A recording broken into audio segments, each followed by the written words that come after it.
3 कमरे और 1 शिक्षक के भरोसे चल रहा है हाई स्कूल। कमरे के अभाव में नहीं होती 11वीं और 12वीं की पढ़ाई। नमस्कार, मैं हूं आपके साथ फरहा और आप देख रहे हैं सहरसा नाउ। बिहार सरकार राज्य में शिक्षा व्यवस्था को सुदृढ़ करने के आंकड़े और दावे पेश करती रहती है, लेकिन जमीनी हकीकत उन आंकड़ों से बिल्कुल अलग है। दोनों में कहीं कोई मेल नहीं खाता है। मध्य विद्यालय शिक्षा के बाद सभी बच्चों को उच्च विद्यालय शिक्षा देने के उद्देश्य से सरकार ने राज्य के सभी पंचायतों में उच्च विद्यालय खोलने का निर्णय लिया था। राज्यों के अधिकतर पंचायतों में हाई स्कूल खोले भी गए या फिर वहां के मध्य विद्यालयों को उच्च विद्यालय में अपग्रेड कर दिया गया।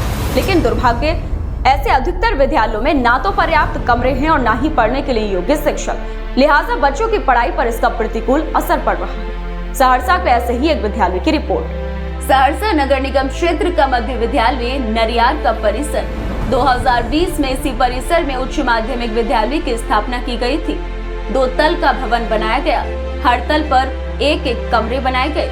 निचले तल पर 10वीं की कक्षा संचालित होती है तो ऊपरी तल पर 9वीं की कक्षा।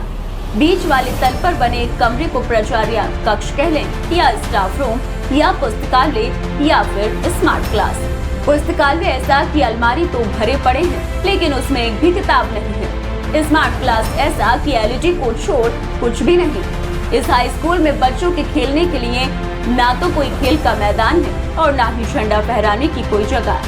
जमीन के अभाव में विद्यालय को ना तो अपना शौचालय है और ना ही पेयजल की व्यवस्था। ये उच्च माध्यमिक विद्यालय नरियार माननीय मुख्यमंत्री के जो एक आदेश था कि हर एक पंचायत में एक उच्च माध्यमिक विद्यालय का गठन हो, उसी के तहत यहाँ मध्य विद्यालय नरियार को अपग्रेड करके उच्च माध्यमिक विद्यालय नरियार में परिवर्तित किया गया। लेकिन विडंबना इस स्कूल की है कि इस स्कूल के पास पर्याप्त जमीन नहीं है, जिस कारण एकमात्र पहले तो 2 कमरे थे, इस बीच में सरकार के द्वारा एक और कमरे का निर्माण इसी के ऊपर जो है, यानी 3 कमरे हैं और तीनों तल पे अवस्थित हैं, उसी में ये विद्यालय का संचालन हो रहा है। इसके अलावा इस विद्यालय के पास ना तो जमीन है ना ही किसी तरह की सुविधाएं हैं। इस विद्यालय में बच्चे आते हैं, पढ़ाई भी होती है। हम लोग अपने स्तर से कोशिश करते हैं कि जो महत्तम सुविधा बच्चे को मुहैया करा सके वो दिया जाता है, लेकिन ना तो यहाँ पुस्तकालय है ना ही लैब की व्यवस्था है।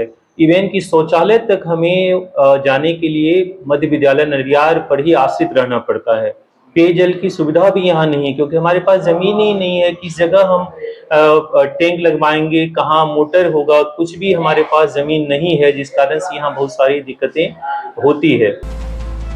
बच्चों को पढ़ने के लिए प्रारंभिक जरूरत शिक्षकों की होती है। यहाँ 8वीं और 9वीं के सैकड़ों बच्चों को पढ़ाने के लिए मात्र एक ही शिक्षक है।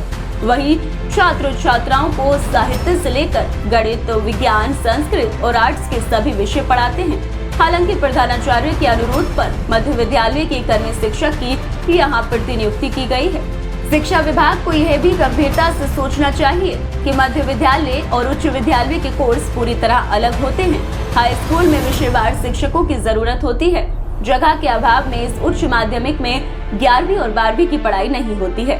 हालांकि विभाग ने इसके लिए अब तक कोड भी जारी नहीं किया है। प्रधानाचार्य ने कई बार जिला शिक्षा पदाधिकारी को विद्यालय की समस्या दूर कराने के लिए आवेदन दिया है, लेकिन इस दिशा में अब तक कोई पहल नहीं की गई।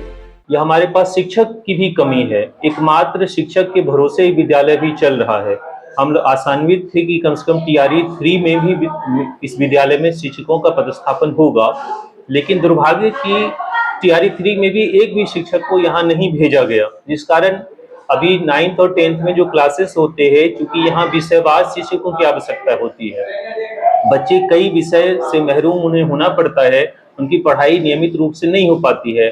हम लोग अपने प्रयास से जो बाकी विषय के शिक्षक नहीं है उसकी व्यवस्था किसी तरह हम लोग दूसरी जगह से जैसे अभी बीएड के बच्चे हैं तो उन लोगों से क्लास करवा लेते हैं, या हमारे पास जो एक और प्रतिनियोजित शिक्षिका हैं उनसे, या मैं स्वयं क्लास लेता हूं। जिस विषय की परीक्षा यहाँ पढ़ाई नहीं होती है उसको हम लोग खुद पढ़ाते हैं, यानी एक शिक्षक के जिम्मे 3 विषय 4 विषय जो है वो होता है और हम लोग कोशिश करते हैं पढ़ाई करवाने की। यहाँ अभी 150 के आसपास बच्चे 9th और 10th में नामांकित हैं। 11th 12th का यहाँ कोड नहीं लिया गया है या सरकार के द्वारा यहाँ नहीं दिया गया। हमने इसकी मांग जो है जिला शिक्षा पदाधिकारी कार्यालय में की है, क्योंकि यहाँ शिक्षक नहीं है और कमरे ही नहीं है। अगर हमें कोड दे भी दिया जाए तो हम कहाँ बच्चे का एडमिशन लेने के बाद उसे बैठाएंगे, कहाँ क्लास होगी। यहाँ कंप्यूटर की भी सुविधा नहीं है, क्योंकि कंप्यूटर भी अगर लेंगे तो उसे कहाँ रखा जाएगा। इस कारण से बच्चे को समस्याएं होती है। जिला शिक्षा पदाधिकारी को हमने, और साथ से साथ यहाँ जो जांच होती है वो एक समय में तो प्रतिदिन जांच होती थी, उसमें तो प्रत्येक दिन हमने लिख करके दिया है कि यहाँ शिक्षक नहीं है। वो लोग लिख करके यहाँ से गए हैं। कई बार हमने कहा भी तो उन्होंने कहा कि हाँ इसको विभाग से हम लिखेंगे भी। यहाँ से लेकर के सचिवालय के जो है डायरेक्टर तक के जो है पदाधिकारी, उन्होंने भी इस विद्यालय का निरीक्षण किया जो है। अपने निरीक्षण में उन्होंने इस बात को माना कि हाँ समस्याएं हैं। डीएम वैभव चौधरी ने कहा कि वे जिला शिक्षा पदाधिकारी से जानकारी लेकर समस्या दूर कराने की दिशा में कार्यवाही करेंगे।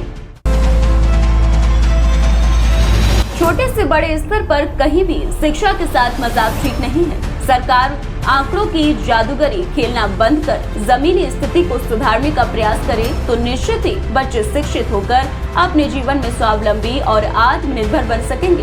Bureau report Saharsa.